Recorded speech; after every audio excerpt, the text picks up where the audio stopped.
You will hear a number of different recordings and you will have to answer questions on what you hear.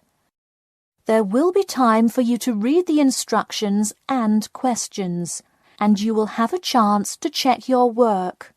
All the recordings will be played once only. The test is in 4 sections. At the end of the test, you will be given 10 minutes to transfer your answers to an answer sheet. Now turn to Section 1. Section 1. You will hear a telephone conversation between a travel company employee and a customer. First, you have some time to look at questions 1 to 5.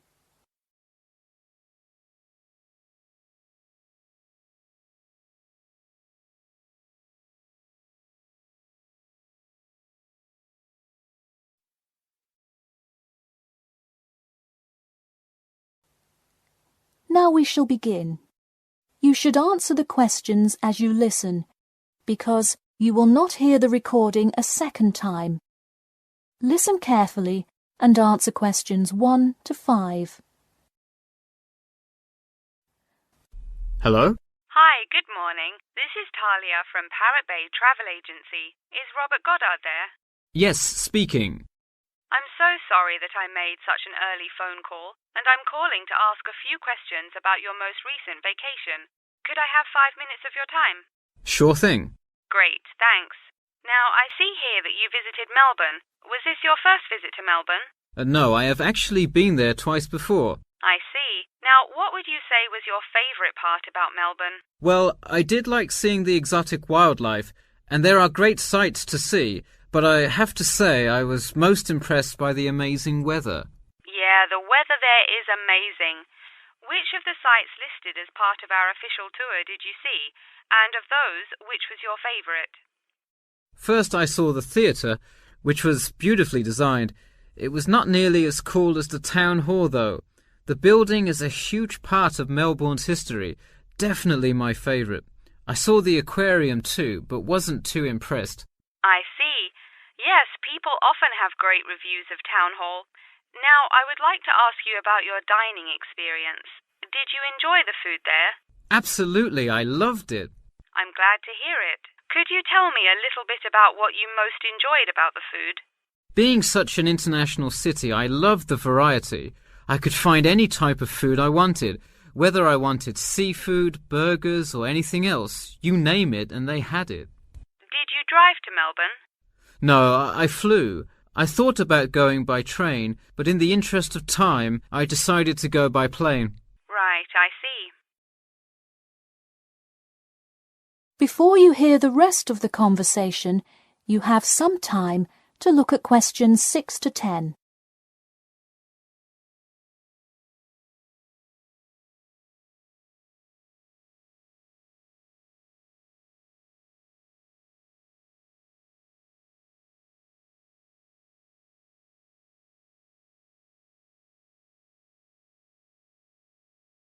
Now listen and answer questions 6 to 10. And would you mind telling me whether you are under 20, between the ages of 20 and 40, or older than 40? It would be nice if I was still under 20. My vacation probably would have been quite different. Actually, though, I just turned 41 last week. Oh, happy birthday. So, did you treat yourself and fly first class? No way. I would love to have a budget that high. I'm more in the mid-range income level. I wasn't always, though. I spent much of my life in a low-income household. I see. That answers my next question then, of income level. And what was the purpose of this visit? I had to go there on business a lot before and decided I would go there for tourism this time. I see. And what is your occupation? I am mainly a computer programmer. I also write for a travel magazine on the side, which is why I visited Melbourne before, but it's not my main source of income. I see. Wow, it sounds like you work a lot. Yes, I am very busy, which is exactly why I took a nice week-long vacation to Melbourne. I completely agree. Would you care to comment on your accommodation? My hotel was a good value. Staying in the city can get really expensive, so it was nice to find such a good price for the location and quality. I'm glad I didn't end up in some cheap motel in the middle of nowhere. I'm glad you didn't either. Well, thank you for taking part in our survey, and I'm glad you enjoyed your vacation. No problem. Take care. That is the end of section 1. You now have half a minute to check your answers.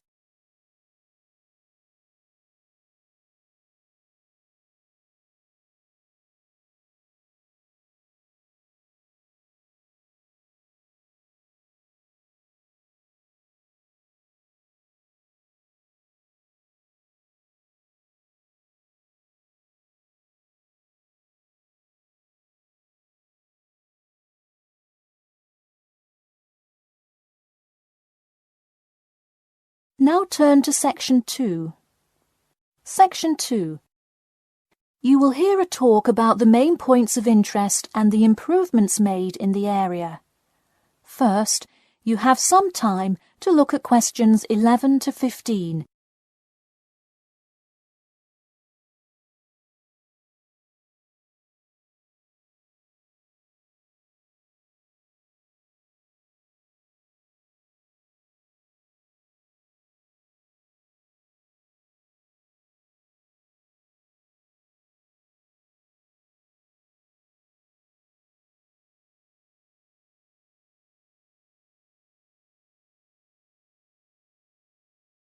Now listen carefully and answer questions 11 to 15. Thank you all for coming to our community meeting. As you know, we're excited to unveil our improvement plan as we look forward to the influx of tourists in the summer months. I'll start with a quick overview of the main points of interest in the area for anyone who may not quite know his or her way around yet, and then I'll get to the improvements made. First off is my favourite, the Science Museum, which is on the corner of St George Road. If you have not visited yet, I encourage you to go before the busy season. It is absolutely spectacular.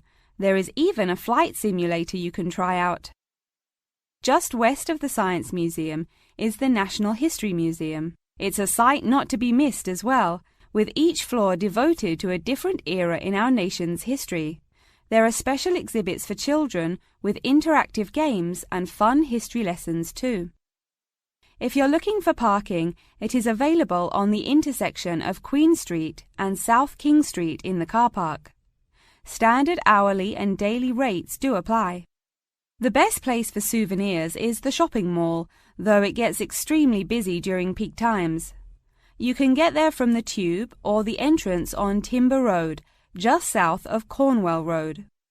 This area has students everywhere, usually from the primary school across the street from the shopping mall.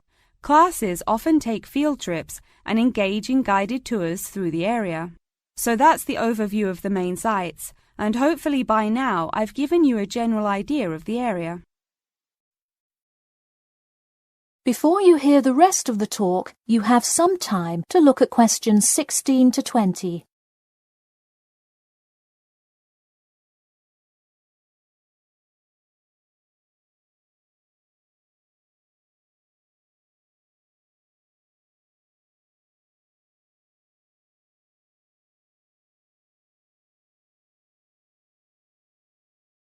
Now listen and answer questions 16 to 20.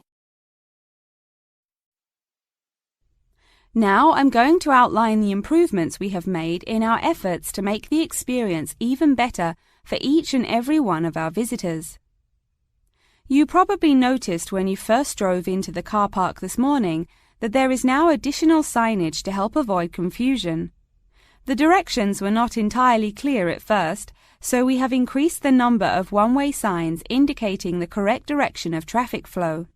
Not far from there, in line with our mission of giving back to the community, we constructed a brand new playground for the primary school. It is really something to be excited for. The equipment is state-of-the-art and includes swings, a small climbing wall, and even an obstacle course. Now we'll head north and take a look at the Science Museum. In response to our feedback from past visitors to the museum, there is now free information available outlining not only upcoming IMAX showings, but also natural wonders like meteor showers, eclipses, and other cool natural events. The Science Museum isn't the only museum improving the experience of its visitors. The National History Museum has added an entire new wing to its facility to accommodate the large crowds of people gathering to see the Civil War exhibit, Inventions Timeline exhibit, and other wonderful sections of the museum. The increase in space will definitely give a more calm, comfortable experience for visitors. And finally, remember when there was actually a line at the mall entrance from the tube station? It was terrible trying to get anywhere from the tube because foot traffic got so backed up sometimes. We have addressed that by adding another entry point into the mall from the other end of the platform to disperse the crowd. So those are the major improvements we have made. Clearly, having too many people that want to visit and enjoy what our community has to offer the public is a good problem to have, and I am confident that we have made the changes necessary to accommodate the growing interest in the area. As always, we welcome any questions, comments, or concerns about the new improvement plan. In a few minutes, I will open up the floor for questions, but you can also contact me or any other board member by email or through the city website. Thank you for coming, and I now encourage you to stay for the questions and answers panel occurring between now and 10:30.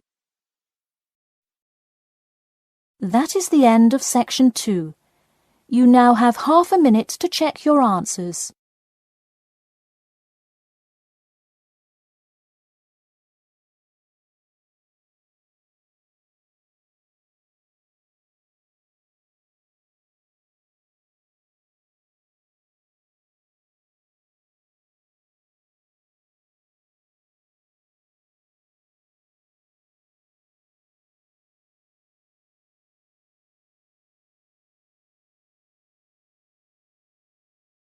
Now turn to section 3.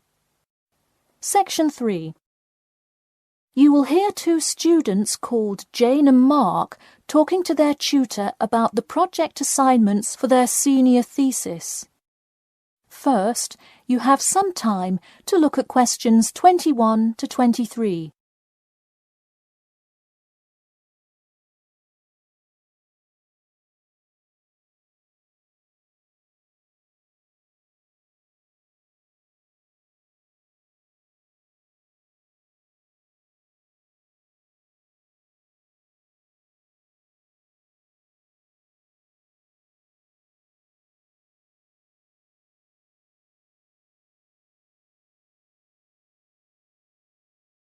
Now listen carefully and answer questions 21 to 23.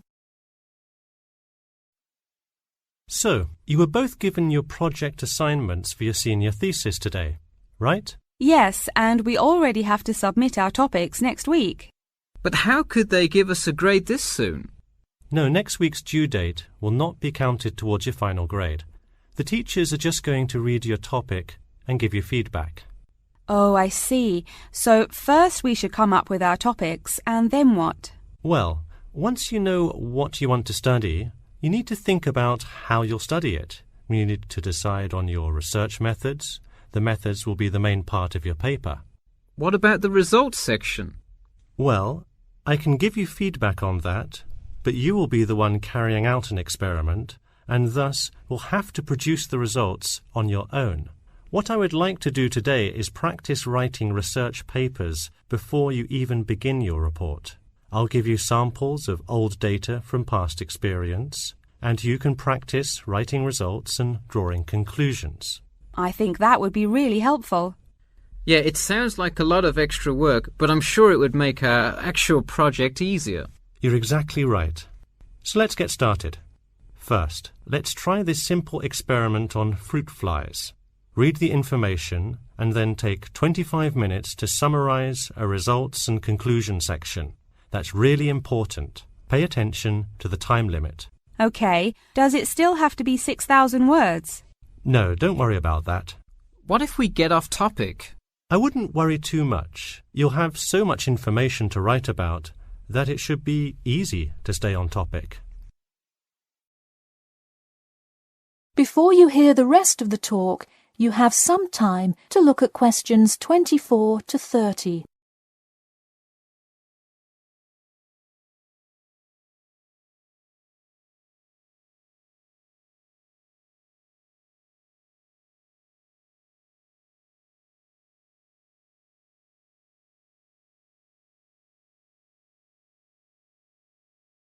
Now listen carefully and answer questions 24 to 30. But what about other sources? Well, for this assignment, you can use the one from your textbook. In your actual paper, you should find old experiments that support your topic. So do we need to find different types of sources? For instance, should I be conducting lots of interviews to use in my paper? No, there's no need to conduct lots of interviews or anything like that. OK, I'm ready to get started. I'm still a little confused, though, on how we should format our paper. Don't worry about it for now, but on your final paper, make sure to pay attention to the format. It should follow the guidelines exactly. Oh man, I'm starting to understand why they give us all semester to do this. Are there any other small details like that we should know about? Not a whole lot. Make sure you provide 2 copies. One for your teacher, of course, but one for yourself as well. And of course, you know the due date, right? It's April the 11th, right? What? No, it's May 11th, right? Yes. The due date is May 11. Write it down. Oh, wow, yeah, I need to note it. Also, I'm having trouble finding information on my topic. What if I can't find enough good sources? It's all right to change your topic. Just make sure to do it before the beginning of April. Oh, really? Wow, I'm definitely going to change it then. Just make sure to write a note to your teacher, letting him or her know. OK, so getting back to writing this sample paper, where do we start? Should I just explain the experiment and what happened? Well, you need to start with your hypothesis, what you think will happen, and then describe your procedure. Then you can write up the results and your conclusions. Oh boy, I don't know if I can handle any more instructions. That is the end of section 3. You now have half a minute to check your answers.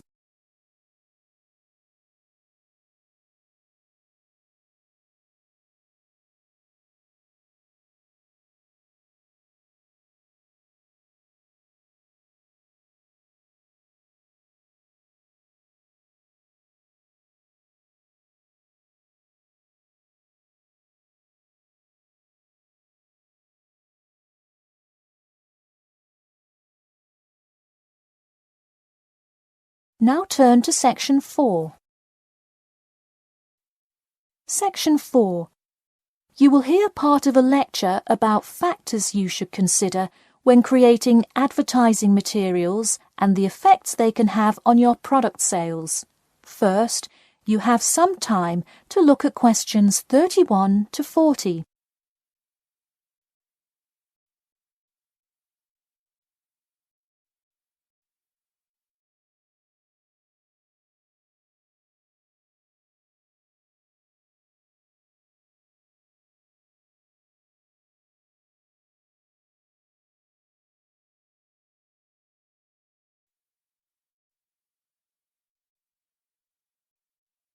Now listen carefully and answer questions 31 to 40.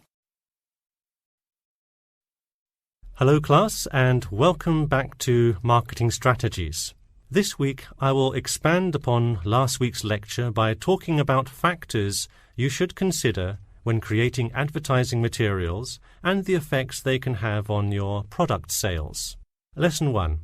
Limit your advertising to the geographic area of your target market. Though you may have a product that people want in a large area, the distance that customers are willing to travel is a significant factor in their choice of where to purchase that product. Take this example. If you're really hungry and decide you want a burrito, Would you choose the restaurant that is a block from your apartment, or the one that is just as good, or even slightly better, across town? Of course, you'd pick the closer restaurant.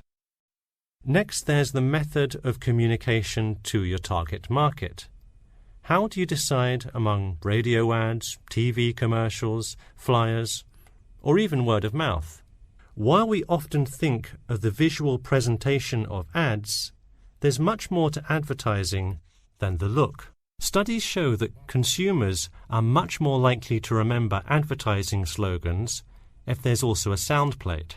Did you know that your sense of smell is closely linked with memory? Think about Mandy's candy store up the road. Every time you walk past it, you can just smell the chocolate, right? I bet you can almost smell it now.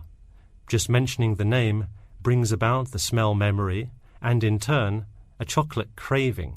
What better way to sell chocolate bars? Obviously, sometimes appealing to the senses isn't the most practical way to advertise. For example, it's a good idea to come up with a marketing strategy that adapts to the product, especially digital products. The flexibility of this kind of products is extremely important, so it's very common for advertisers to form one single layout for all of their ads, the visual, the medium, even the majority of the content, and simply update the ad each time they come out with a new version. Remember, advertising is all about stirring up the right feeling in your potential customers, whether by stimulating the senses, appealing to the intellect, and so on. Once the customer experiences the ad, the important thing is his or her reaction. Someone could love the ad you made, but unless he or she considers buying the product, you've failed to get the reaction you were looking for.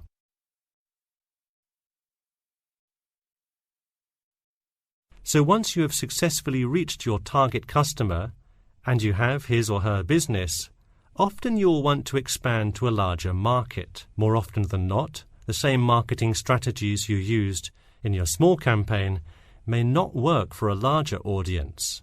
The larger you scale your product, the more factors you must consider.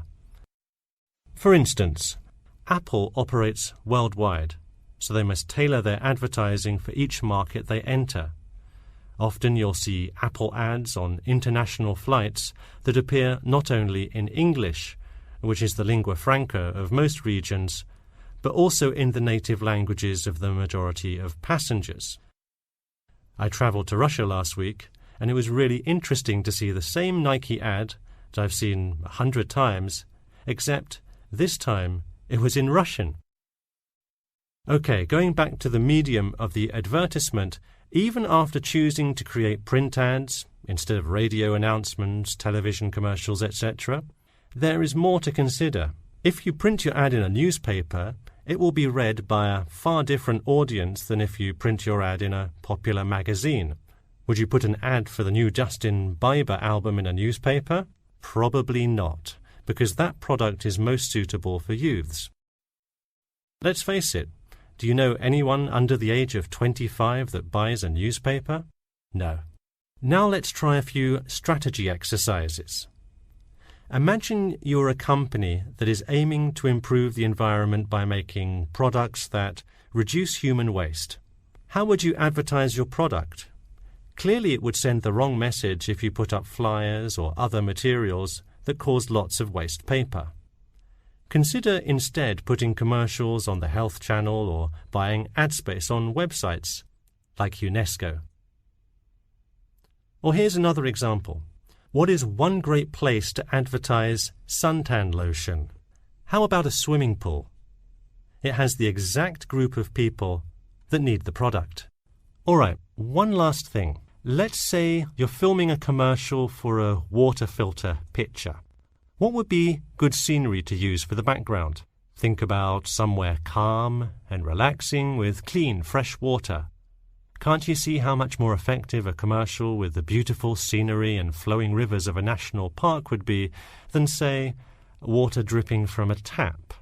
So to wrap things up today, think about the geography of your target market, the type of marketing material you should use, and the most effective way to appeal to the customer in order to make a successful ad campaign. That is all I have for you today. Make sure to read through Chapter 8 for Monday if you have not done so already. Okay, now I'd be happy to answer any questions you may have. That is the end of Section 4. You now have half a minute to check your answers.